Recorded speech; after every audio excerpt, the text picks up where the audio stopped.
Oke ya, kita mulai saja. Bismillahirrahmanirrahim. Assalamualaikum warahmatullahi wabarakatuh. Waalaikumsalam warahmatullahi Waalaikumsalam wabarakatuh. warahmatullahi wabarakatuh. Selamat pagi ya semuanya. Salam sejahtera dan juga salam sehat selalu untuk kita semuanya. Oke, pada pertemuan di pagi hari ini kita nanti akan membahas tentang material genetik di dalam sel dan juga organisasi bahan genetik di dalam sel. Waktu kita untuk perkuliahan ini relatif terbatas ya, karena untuk kuliah teori itu hanya 1 jam ya, kemudian nanti jam 9 kalian sudah ada kuliah yang lain ya, ada kuliah dengan Bu Kartina ya. Nah, sehingga seperti yang pada minggu lalu ya, nanti kalau seandainya di pertemuan pagi hari ini ya, materi belum tersampaikan semuanya, nanti akan kita lanjutkan di hari Senin ya, karena di hari Senin kita waktunya relatif lebih panjang ya, sehingga lebih fleksibel gitu ya, sehingga waktu yang kita pakai itu bisa relatif lebih enjoy begitu ya, sehingga nanti kita bisa selesaikan materinya di hari Senin kalau seandainya belum selesai ya. Tapi kalau sudah selesai ya berarti ya kita Senin melanjutkan praktikum ya. Nah, materi sudah saya kirimkan di Adlink ya. Silahkan ya semuanya mendownload materinya ya. Nah, ini akan saya tampilkan juga di sini ya. Sudah terlihat?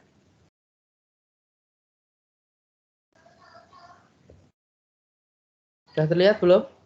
Sudah, Pak. Sudah, Pak. Oke.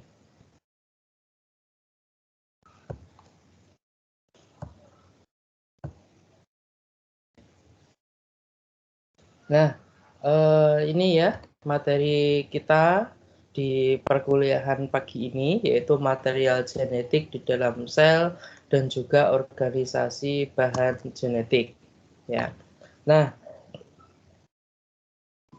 ini masih berkaitan ya dengan materi minggu yang lalu ya. Kalau minggu yang lalu kita mempelajari tentang hubungan antara sel dengan biologi molekuler ya. Jadi kalau kita belajar biologi molekuler itu tentu tidak terlepas dari apa? Tidak terlepas dari sel itu sendiri.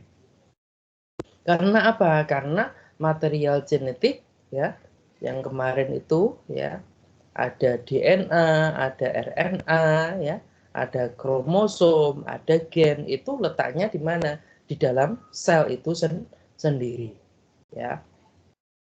Nah, kalau pada sel eukariotik ya, nah kemarin itu sel eukariotik ya, itu kan di dalam selnya ya, itu inti sel sudah terseliputi ya oleh membran ya. Sehingga apa? Ya berarti apa? DNA ya, RNA, gennya itu tidak bercampur dengan apa? Bahan-bahan atau organela sel yang lain ya. Nah, kemarin kita juga sudah sempat menjelaskan ini ya. Nah, ini adalah selnya ya toh? Nah, kemudian ini adalah inti ya. Nah, di dalam inti itu terdapat kromosom ya. Nah, kromosom inilah ya tempat apa? Tempat melekatnya DNA atau material genetik.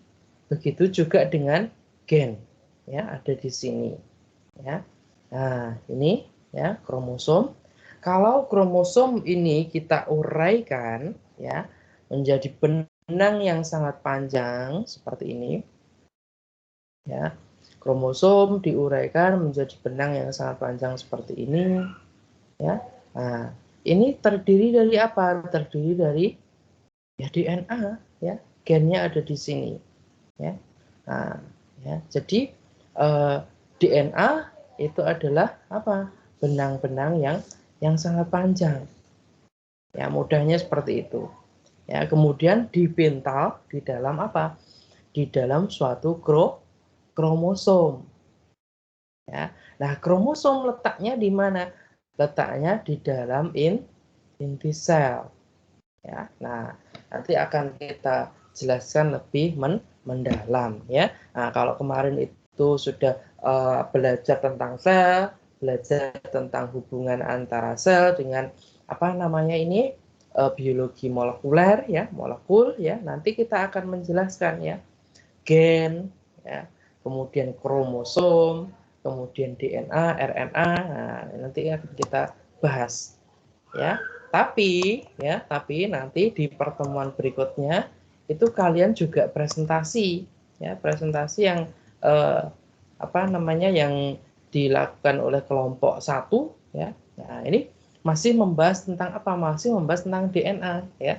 Nanti silahkan kelompok 1 apa lebih mendalami lagi. Nah, ini kalau di sini juga sudah ada, tapi ini hanya sebatas pengertian-pengertian ya.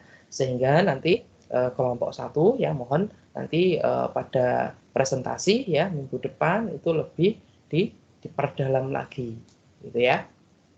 Nah, apa itu gen? Nah, ini ya, kembali lagi ternyata ada gambar kromosom di sini.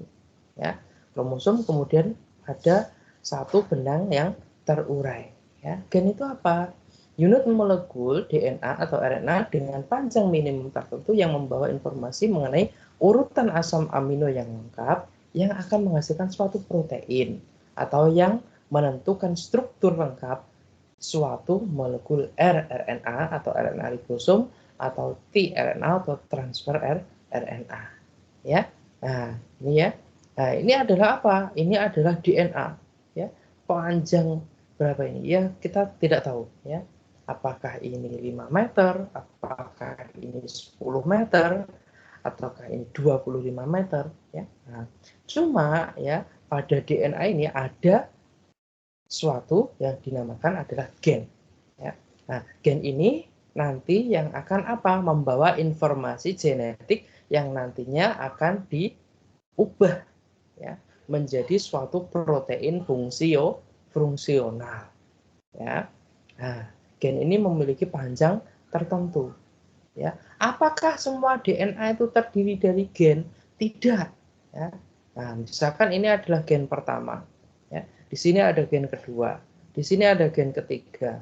Ya. Nah, di antara gen 1, gen 2, gen 3 ya, itu ada yang namanya fragmen DNA. Ya. Potongan DNA yang di situ tidak memberikan informasi apa? Tidak memberikan informasi genetik ya. Jadi di situ tetap ada ya, tetap ada kalau DNA ya itu isinya ada apa? Fosfat, ada gula, ada basa. Tetap ada itunya, cuma apa?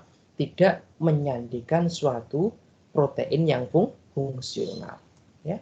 Nah, yang menyandikan protein yang fungsional apa? Gen ini ya. Nah, ini panjangnya terbatas, tidak sepanjang DNA ya. Nah, ya itu adalah fungsi dari gen ya, ataupun juga pengertian dari gen ya, harus paham. Kemudian genom ya, suatu kesatuan gen yang secara alami dimiliki oleh satu sel atau virus atau satu kesatuan kromosom jasad eukariotik dalam fase haploid ya. Nah, genom itu berarti apa? Keseluruhan dari gen ya, yang ada di dalam kromosom ini ya. Di sini ada gen 1, di sini ada gen 2, di sini ada gen 3, di sini ada gen 4, di sini ada gen 5 dan seterusnya sampai misalkan sampai 100 ya. Genom itu adalah keseluruhan dari gen tadi. Ya. Gen gen tadi yang sudah ada 1 sampai dengan 100 itu diisolasi, ya, namanya adalah genom. Ya, di keseluruhan gen, kesatuan gen yang secara alami dimiliki oleh satu sel, ya, satu sel atau virus, ya, atau satu kesatuan kromosom jasad eukariotik, ya. Nah, ini keseluruhannya itu namanya adalah genom. Kalau satu itu adalah gen, ya. Nah, ini kesimpulannya, sepotong molekul DNA yang tidak membawa informasi genetik yang lengkap tidak dapat disebut sebagai gen, ya, melainkan hanya sebagai apa? Fragmen DNA, ya. Nah, seperti yang saya katakan tadi, ya, fragmen DNA itu adalah potongan dari suatu DNA, ya, misalkan di sini, ya. Nah, kalau keseluruhan ini namanya DNA, ya, karena apa? Karena terdiri dari gen, ya, ada fragmen, ya. Nah, ya, seperti itu. Nah, kemudian berikutnya, ya, kromosom. Ini, ya, kromosom itu, ya. Nah, ini bagian-bagian dari kromosom, ya. Nah, ini adalah kromatid, ya. Kemudian berikutnya ini adalah sentromer, ya. Nah, ini kemudian ada lengan panjang, ya. Nah, yang nomor 4, kemudian ada lengan pendek, ya. Ini ada lengan kromosomnya, kemudian yang di tengah ini adalah sentromer, ya. Ini adalah bagian-bagian kromosom. Nah, ini, ya, seluruh peristiwa kimia atau metabolisme diatur oleh suatu master berupa makromolekul yang disebut sebagai DNA, ya, deoksiribonukleik asid atau RNA atau ribonukleik asid. DNA dan RNA ini digolongkan sebagai asam nukleat, ya. DNA dan RNA merupakan tempat menyimpan informasi genetik, ya. Kemudian kromosom apa itu? Suatu struktur padat yang terdiri dari 2 komponen molekul, yaitu ada protein dan juga ada DNA. Ya, nanti ada gambarnya. Struktur pada kromosom hanya dapat dilihat jelas saat sel membelah pada tahap metafase. Ya. Nah, kalau pada tahapan-tahapan yang lainnya sebenarnya bisa dilihat, cuma, ya, kromosom itu akan sangat terlihat jelas pada fase metafase. Karena apa? Kromosom memendek, menebal, ya, sehingga kalau diamati itu menjadi lebih mudah, ya. Terdapat di dalam nukleus, ya, atau inti sel, ya, sudah paham, ya, dan tersusun dari benang-benang kromatin yang halus, ya. Benang-benang kromatin itu terdiri dari apa? Terdiri dari DNA dan protein, ya, nanti ada di bawah, ya.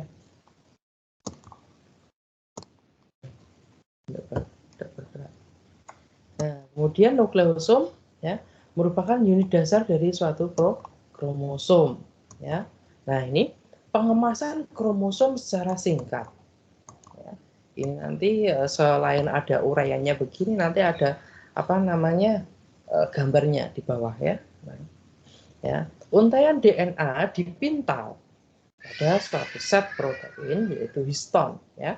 Proteinnya namanya adalah histon, menjadi suatu bentukan yang disebut sebagai nukleosom. Ya. Unit-unit nukleosom membentuk benang-benang yang lebih padat dan terpintal menjadi lipatan-lipatan solenoid. Ya. Lipatan solenoid itu membentuk benang-benang kromatin. Benang-benang kromatin tersusun membentuk kromosom. Ya. Nah, ini.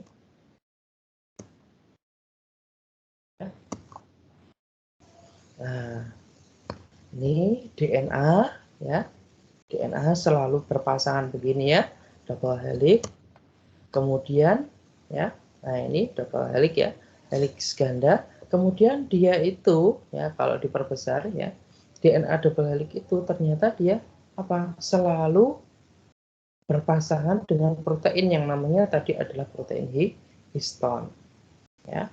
Nah, ini kemudian ya nukleosom membentuk manik-manik ya. Nah, ini solenoid ya. Solenoid itu membentuk benang-benang kromatin ya. Nah, ini menjadi solenoid ya. Nah, ini menjadi benang-benang kromatin ya. Nah, kromatin ini adalah benangnya dari apa? Dari kromosom ya. Nah, kalau dipintal akan menjadi suatu kromosom ya. Uraiannya ada pada di slide sebelumnya. Nah, ini pengemasan DNA di dalam kromosom ya, seperti ini ya. Jadi ada untaian DNA ya. Untaian DNA itu terikat pada protein histon ya. Kemudian membentuk solenoid ya. Solenoid ini nanti akan membentuk kromatin ya, kromatin. Nah, kromatin itu benang-benang yang terdiri dari apa? Ya terdiri dari solenoid tadi ya. Kemudian ada protein histonnya, kemudian ada di DNA-nya ya. Nah, ini kita lebih mendalam lagi ya. Kalau kemarin hanya fungsi sel ya, kemudian apa itu kromosom ya, kemudian hubungannya. Nah, ini kita lebih detail ya. Oh, ternyata di dalam kromosom ya, kromosom itu tadi ada di mana? Di inti ya. Nah, ini terdiri dari wah macam-macam sekali ya, banyak sekali ya, bagian-bagiannya. Nah, ini bagian-bagian dari kromosom ya. Nanti ada gambarnya juga di bawah ya. Kromomer apa itu? Yaitu struktur pembentuk manik-manik yang merupakan akumulasi materi kromatin ya. Kemudian ada sentromer ya, daerah lekukan atau konstruksi ya di sekitar daerah pertengahan kromosom, di mana ini dijumpai kinetokor ya. Kinetokor adalah daerah tempat perlekatan benang-benang spindle dan tempat melekatnya lengan kromosom ya. Ada satelit, yaitu apa? Bagian kromosom yang berbentuk bulatan dan terletak di ujung lengan kromatid. Telomer, yaitu daerah terujung kromosom, fungsinya menjaga stabilitas bagian ujung kromosom agar DNA tidak terurai. Nah, ini ya.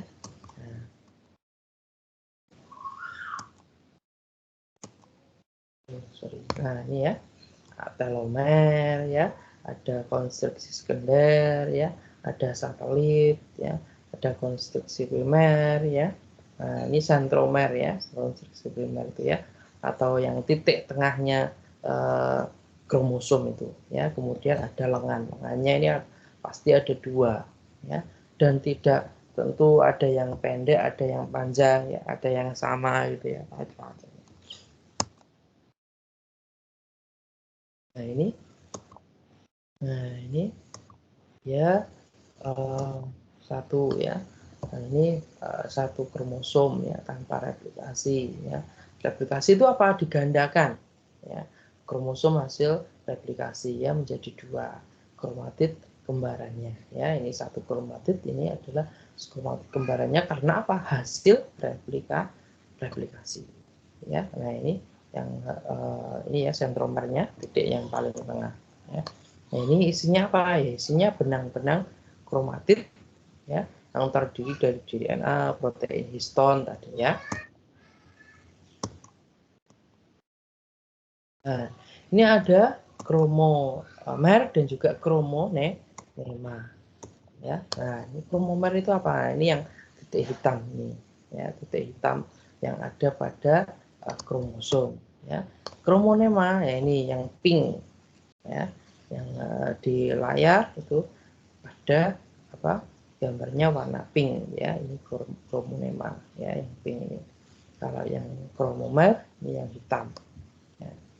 Ini masih di bagian dari kromosom ya. Nah, nanti juga saya jelaskan ya sedikit tentang DNA, sedikit tentang RNA ya.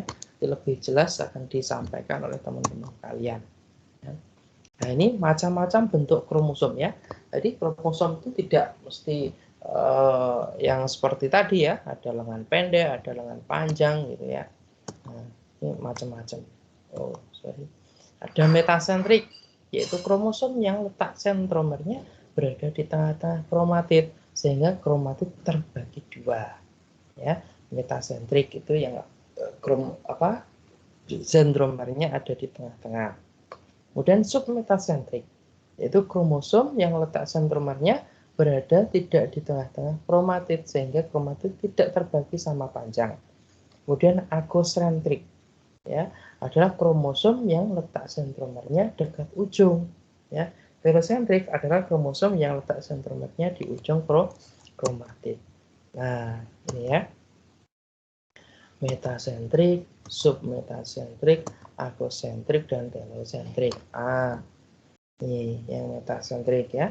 Nah, ini meskipun tidak sama ya, tapi tadi ya dianggap sama ya. Submetasentrik ya, ini lebih condong ke satu itu lengan ya, agosentrik ya. Nah, kemudian telosentrik ya, ini yang cuma lengannya cuma satu saja. Nah, ini ya, nah, ini yang paling penting ya. Kromosom itu ada autosom, ada gonosom ya. Nah, ini kromosom yang autosom ini adalah kromosom tubuh ya. Nah, ini sama ya antara manusia yang laki-laki maupun yang perempuan itu sama ya. Nah, yang gonosom ya, gonosom ini adalah kromosom seks ya.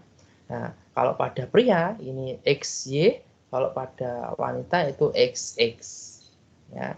Nah, ini yang membedakan antara pria dan juga antara wanita, ada pada gonosomnya ya. Nah, kalau autosomnya atau kromosom tubuhnya itu sama. Tipe dan jumlah kromosom ya. Setiap sel somatik manusia memiliki kromosom sebanyak 40 ya, 46 ya, kecuali sel gamet ya. Kromosom sel gamet itu apa yang membedakan antara antara laki-laki dan perempuan ya. Kromosom tersebut dapat tersusun secara berpasang-pasang dimulai yang terpanjang. Kromosom yang membentuk pasangan mempunyai panjang, posisi sentromer, dan pola pewarnaan yang sama, disebut kromosom homolog. Lokus adalah letak atau posisi gen dalam kromosom. Ya. Terjadinya pasangan kromosom homolog dari kariotip adalah konsekuensi asal-usul seksual. Sperma dan ovum memiliki kromosom tubuh 22 buah dan kromosom seks X untuk ovum dan Y atau X untuk sperma, sehingga dinamakan haploid ya. Nah, baru nanti kalau terjadi pembuahan maka menjadi apa? Menjadi diploid. Apakah itu nanti XY yang nantinya itu laki-laki ya, atau XX itu nanti perempuan ya. Sel yang memiliki 20 pasang kromosom disebut diploid ya.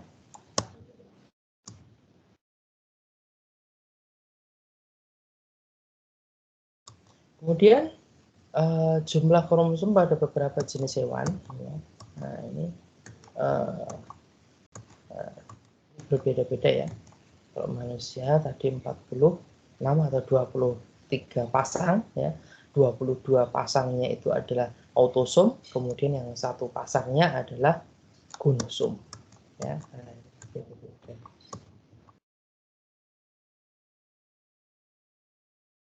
Nah, kemudian gen ya. Nah, tadi ya, unit instruksi untuk menghasilkan atau mempengaruhi suatu sifat herediter tertentu ya. Atau di sini sebenarnya gen itu nanti dia akan membawa jumlah asam amino yang nantinya akan menjadi protein ya, mengkodekan suatu protein tertentu ya. Itu adalah gen ya. Gen itu ada yang gen dominan, ada yang gen resesif gitu ya. Dan variasi alel, yaitu apa? Variasi alternatif gen yang menjelaskan adanya variasi pada pewarisan suatu sifat ya. Kromosom dan gen ya, ini seperti yang dijelaskan di awal tadi ya. Nah, kromosom itu mengandung DNA ya. Total informasi genetik yang disimpan dalam DNA satu sel itu disebut genom ya tadi ya. Genom DNA tersusun atas gen-gen dan fragmen ya, fragmen DNA ya. Dan satu gen mengandung satu unit informasi mengenai suatu karakter yang dapat diamati ya. Nah, letak dan simbol gen. Nah, ini ya. Nah, ini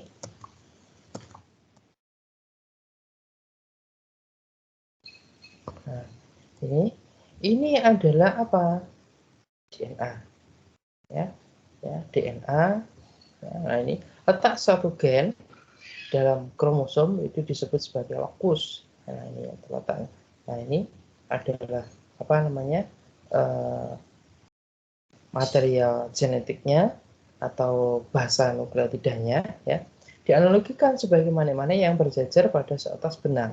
Nah, ini benangnya ini adalah isinya DNA ya. Nah, pada sel diploid memiliki dua lokus untuk setiap karakter tertentu ya. Nah, ini dua lokus, lokus 1, lokus 2. Nah, gen itu letaknya di sini ya. Nah, ini yang menyandikan, ini sandinya. Sandinya itu namanya adalah bahasa nukleotida ya. Nah, ini ya gen-gennya. Nah, kromosom atau kromatid ya. Nah, ini adalah bagian dari kromosom atau kromatid itu namanya adalah gen ya. Nah, ini misalkan ya, letak dan simbol alel ya.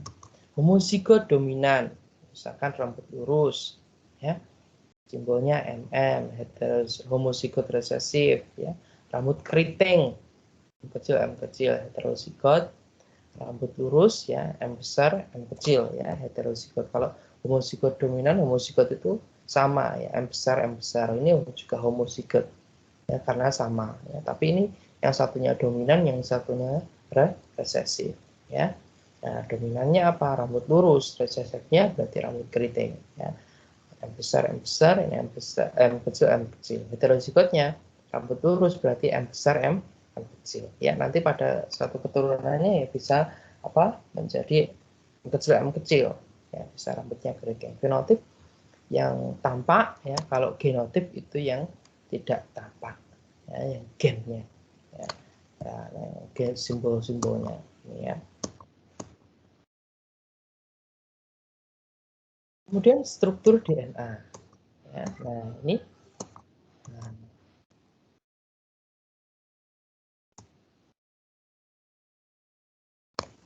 ya, struktur DNA ya, dia selalu double helix terpilih ke kanan ya. Satu nukleotida terdiri dari apa? Satu gula deoksiribonukleosida ya. Gula deoksiribosa ya. Kemudian ada basa nitrogen ya. Nah, ini basa nitrogen itu ada basa purin, ada basa pirimidin ya. Basa purin terdiri dari adenin dan guanin ya. Basa pirimidin adalah terdiri dari sitosin dan timin ya. Kemudian ada gugus fosfat ya. Jadi struktur DNA yang utama ya ini ada tiga ini. Ada gula deoksiribosa, kemudian ada basa nitrogen yang terdiri dari ini adenin, guanin, sitosin, timin, kemudian ada gugus fosfat. Ya. Nah, yang menyandikan ya suatu protein tertentu ini apa? Ya, adalah ininya, ya, basa nitrogennya. Ya. Ada adenin, kemudian guanin, ya, sitosin atau timin. Nah, adenin ini selalu berpasangan dengan timin, guanin selalu berpasangan dengan sitosin. Ya, nanti kita lihat. Nah, ini adalah apa? Tadi ya, struktur DNA yang double helix tadi. Ya, di sini selalu ada apa? Selalu ada fosfat, gula, kemudian ada basa. Ya, basanya tadi ada 4, sitosin, guanin, adenin, timin. Ini selalu berpasangan seperti ini. Ya. Adenin selalu berpasangan dengan timin, guanin selalu berpasangan dengan sitosin. Selalu seperti itu. Apakah bisa pasangan dengan yang lain? Tidak bisa. Ya, adenin selalu dengan timin. Ya, timin dengan adenin, guanin dengan sitosin, sitosin dengan guanin. Selalu seperti itu. Ya. Strukturnya double helix. Ya. Ini adalah yang pertama, kemudian ini yang kedua. Ya, yang membuat strukturnya itu berikatan ya ikatan antara apa? Antara basa nitrogen atau basa nukleotida. Nah, ini dua rantai bergerak dengan arah yang berlawanan. Kita biru menunjukkan rantai dua gula fosfat. Ya. Pasangan basa membentuk penghubung horizontal di antara rantai-rantainya. Nah, ini. Nah, ini. Tadi ya. Ini lebih jelas. Ini ada fosfat, ya, ada gula, ada basa. Ya, karena ada balik, akhirnya ya di sini juga seperti itu. Ya, ini ada gula, ada fosfat, ada basa. Ya, nah ini dia selalu berikatan. Timin dengan adenin. Nah, ini ikatannya ada dua. Kalau guanin sitosin ini ada tiga. Ikatannya adalah ikatan hidrogen. Ya. Nah, ini fosfatnya, ini gulanya, ini adalah basa nitrogennya, ya. Setiap gugus fosfat menghubungkan ujung 3, ya, ujung 3 karbon pada gula kelima karbon dan gula berikutnya sepanjang rangkaiannya. Ya, ini ya, yang menghubungkan adalah fosfat. Pasangan S dan G memiliki 3 ikatan hidrogen. Ya. Guanin sama sitosin itu ada 3 ikatan hidrogen. Ya. Pasangan adenin dan timin memiliki 2 ikatan hidrogen. Nah, ini adenin sama timin ada 2 ikatan hidrogen. Ya. Kedua untai bergerak dari arah 3 ke 5, ya, 2 rantai yang anti paralel ini ya, 3 ke 5. Ini ujungnya nanti 5. Ya. Kalau sini ya berarti 3 ke 5 gitu ya, selalu seperti itu. Nah, ini DNA merupakan makromolekul yang struktur primernya adalah polinukleotida, rantai ganda terpilih atau double helix. Diibaratkan sebuah tangga di mana anak tangganya adalah susunan basa nitrogennya. Ya. A itu selalu berpasangan dengan T, G selalu berpasangan dengan C, atau S berpasangan dengan G. Kedua ibu tangganya adalah gula deoksiribosa. Nah, jadi di dalam DNA itu terdapat polaritas, ya, ada polaritasnya. Polaritas terjadi karena apa? Salah satu ujung rantai DNA merupakan gugus fosfat, ya, dengan C5-deoksiribosa, sementara ujung DNA lain itu merupakan gugus hidroksil dengan C3-deoksiribosa.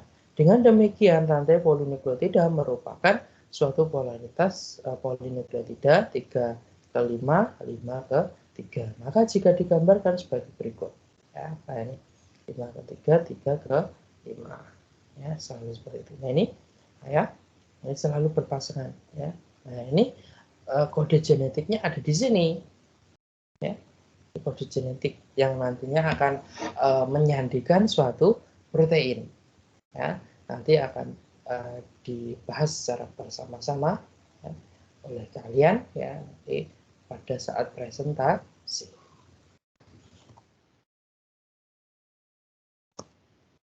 Nah, ini ya. Ini ya. Jadi satu molekul DNA, nah, ini terjadi ya, diikat, ya, ini molekul DNA ya, ada fosfat, ada gula, ada basa, ya. Ini ada fosfat, ada gula, ada basa, ini selalu bergabung. Nah, ini ikatannya ikatan fosfodiester yang menghubungkan apa? Molekul mononukleotida. Ini mononukleotidanya adalah ini, fosfat, gula, basa, satu saja, ini namanya mononukleotida, ya. Nah, kalau DNA kan dia kan sudah polinukleotida. Ya, poli itu kan banyak. Nukleotidanya apa? Ya fosfat gula basa yang sudah dirangkai melalui ikatan fosfodiester. Ya. Kualitas ini disebabkan karena ini ada 4 basa nitrogen, gula, ya, fosfat, ya, kemudian ikatan fosfodiester tadi, ya, yang menghubungkan antara mononukleotida satu dengan mononukleotida yang lain. Ya. Nah, kemudian RNA. Nah, makromolekul penyimpan dan penyalur informasi genetik. Ya, ini penyalur. Dia yang apa namanya itu sebagai penyalin kode genetik. Ya, kode genetik yang dibawa oleh gen yang ada di DNA tadi. Ya, ada A, T, G, C tadi. Ya, ini nanti akan disalin dan dibawa oleh RNA. Ya. Ada tiga tipe RNA. RNA D membawa kode genetik ke ribosom, RNA R komponen utama ribosom, ya, kemudian RNA T membawa asam amino ke ribosom. Ya, nah ini RNA T, RNA D, ya. Kemudian RNA R ini adalah ribosom. Ribosom itu sendiri nanti akan dibahas oleh kelompok-kelompok yang lain. Nah, ini perbedaan antara DNA dan RNA. Ya. Komponennya ya gula, kalau DNA itu deoksiribosa. Kalau RNA itu gulanya ribosa, ya. Basa nitrogennya ada 4 sama, adenin, guanin, timin, sitosin. Ya, cuma pada RNA itu tidak memiliki timin. Tapi meskipun tidak memiliki timin, dia digantikan oleh urasil. Ya. Jadi tetap sama A pasangannya dengan U kalau di RNA. G pasangannya dengan C atau S di RNA. Ya, sama. Bentuknya rantai panjang, ganda, dan berpiling dubal-halik. Nah, ini bentuknya adalah rantai pendek, tunggal, dan tidak berpilin. Letaknya di dalam nukleus. Nah, ini kloroplas mitokondria. Ini di dalam nukleus, sitoplasma, kloroplas mitokondria. Kadarnya tetap, yang sini tidak tetap. Ya. Nah, kemudian organisasi genom pada prokariotik. Nah, umumnya bahan genetik ya, utama pada prokariot terdiri atas 1 unit molekul DNA, multi ganda, double strand, dengan struktur lingkar, ya, sehingga bahan genetik tersebut tidak ada bagian ujungnya. Ya. Jadi DNA-nya itu dia melingkar, jadi tidak ada ujungnya kalau pada prokariotik, ya, karena strukturnya lingkaran. Ya. Kalau mudahnya seperti karet gelang. Nah, melingkar begitu. Itu pada prokariotik. DNA-nya melingkar. Ya. Jadi tidak ada ujungnya. Ya. Tidak ada pangkalnya juga.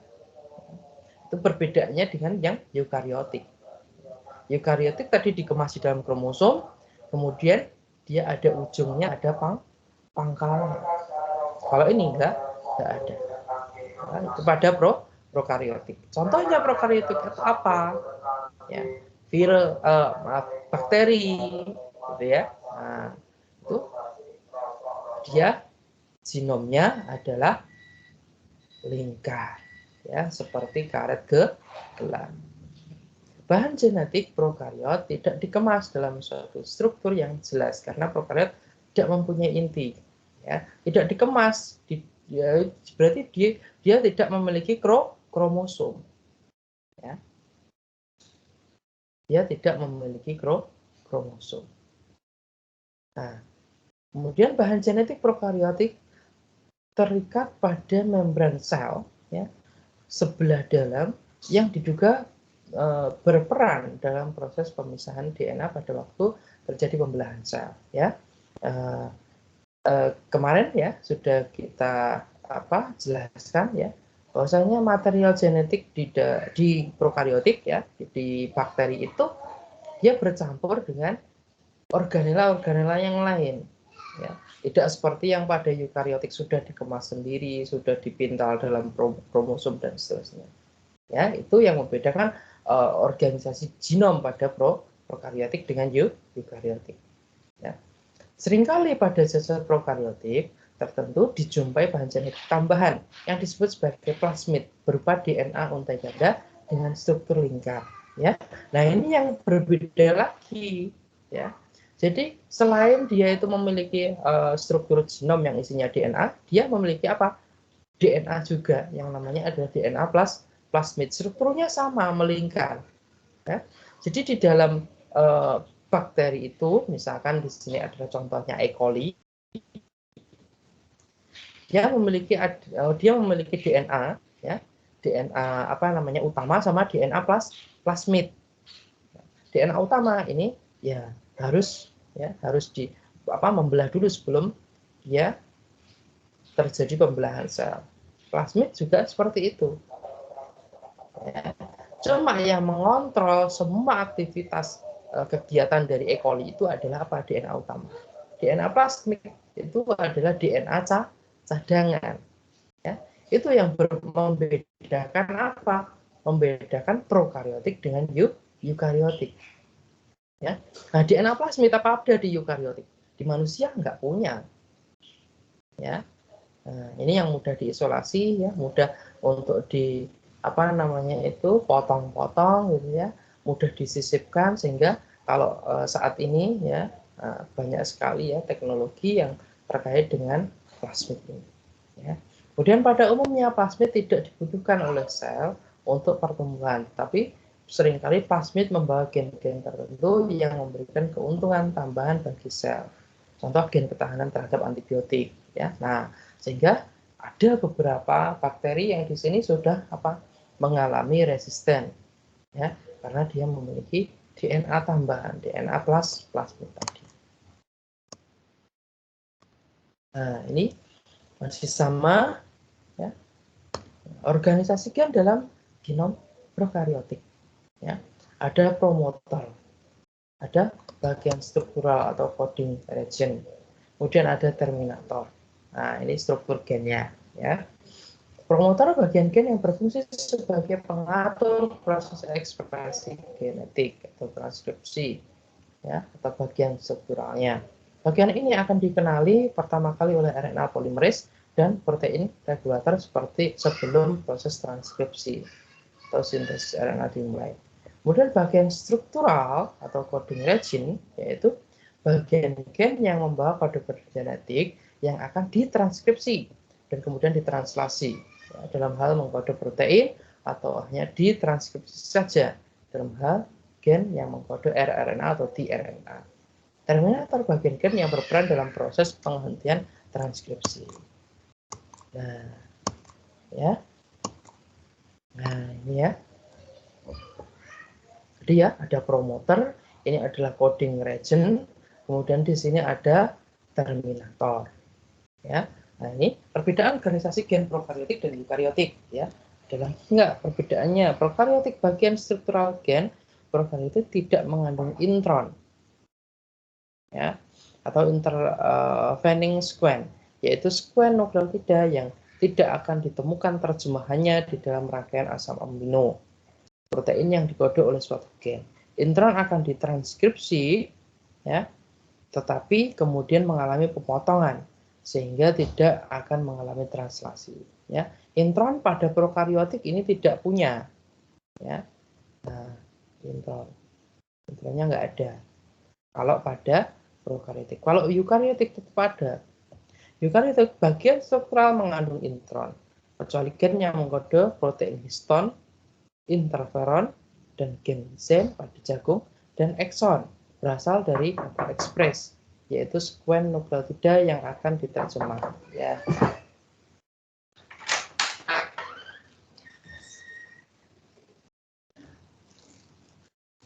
Nah, ya, ada intron, ada exon kalau untuk yang eukariotik.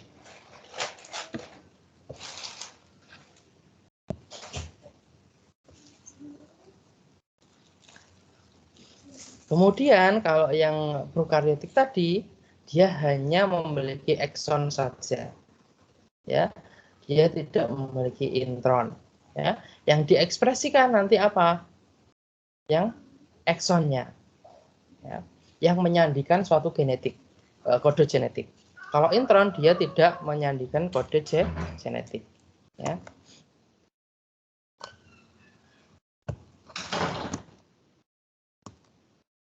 Nah, ini ya.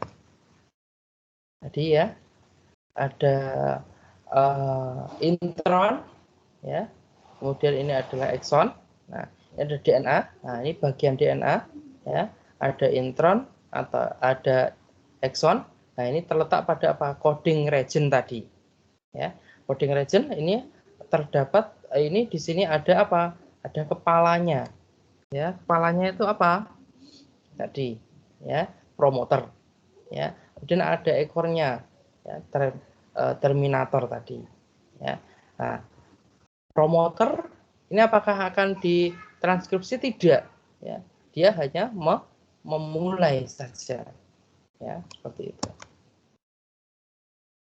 Ini kita pengenalan aja ya. Jadi untuk prosesnya nanti akan dijelaskan dan juga nanti mungkin akan saya tambahkan ya kalau seandainya masih ada yang kurang gitu ya.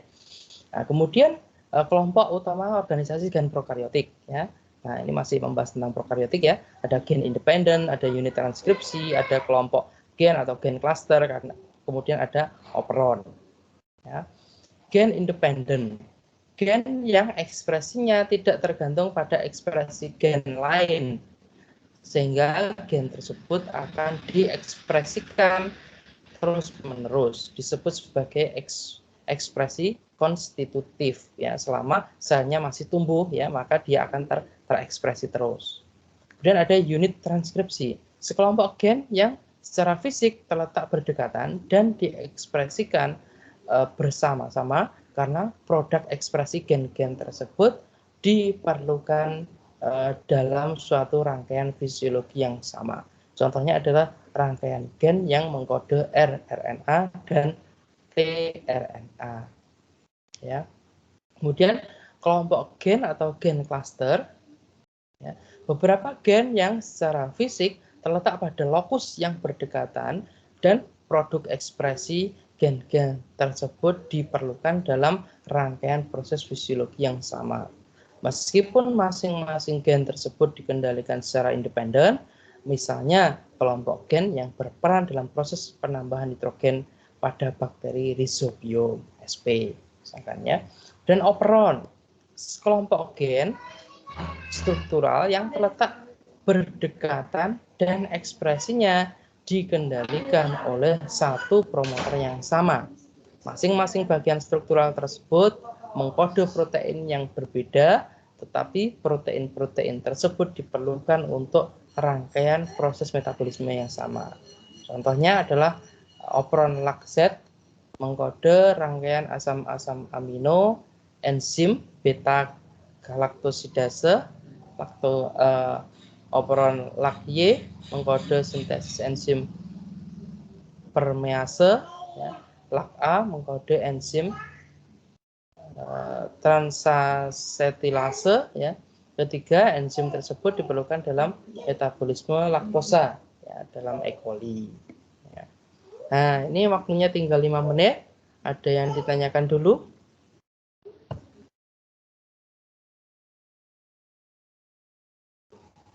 Jelas nggak kira-kira? Jelas nggak? Banyak ya materinya ya. Gimana?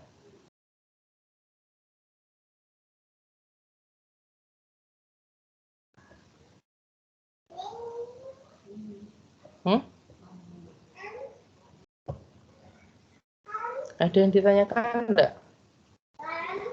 Bingung atau gimana? Belum, Mbak. Belum itu karena bingung atau karena memang sudah paham? Atau bagaimana? Kamu tadi ngapain? Kayak dong. Kayak. Saya ngajar. Ya, sebentar.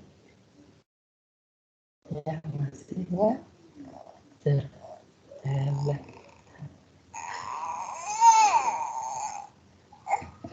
Gimana? Bingung atau gimana?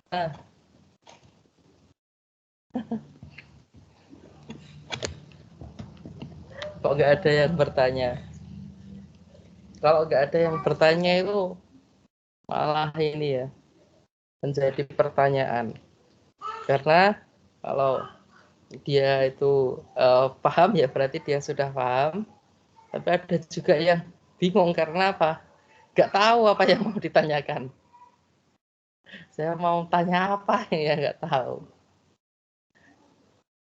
Ya, tinggal 3 menit lagi ya nanti kalian kuliah dengan Bu Kartina. Ya, mohon untuk semuanya ya. Kalau di hari Sabtu itu ya, mohon bisa tepat waktu lah ya. Jam 8 itu kan saya sudah share materi gitu ya.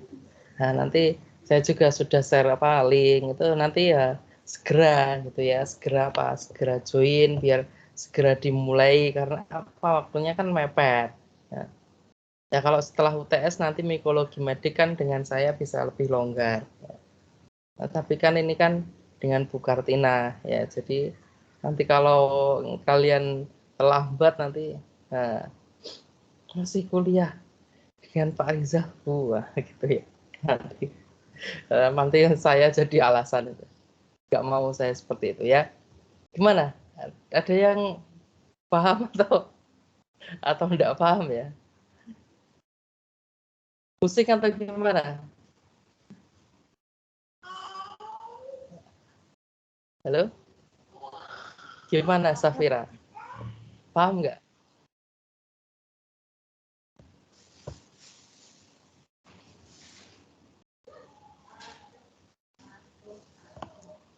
Lala?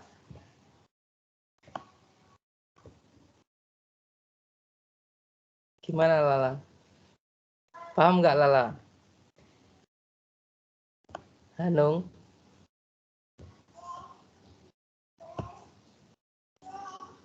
Oke ya? Halo? Kok diem semua? Iya, Pak. Iya, Pak. Iya, Pak. Iya, Pak. Ya, semoga paham ya. Nanti mohon untuk bisa materinya bisa di-download, kemudian bisa dipelajari sendiri. Ya. Bisa dipelajari sendiri ya. Kemudian nanti Senin kita lanjutkan ya. Ini kan belum selesai tadi sampai slide berapa tadi. Nanti diingatkan ya saya. Sampai Baik, slide Pak. 37 ya, dari 41 sudah tinggal sedikit ya. Sudah tinggal sedikit ya. Nanti kita lanjutkan di hari Senin ya. Terima kasih untuk hari ini ya. Selamat pagi ya. Akhirul kalam. Assalamualaikum warahmatullahi wabarakatuh.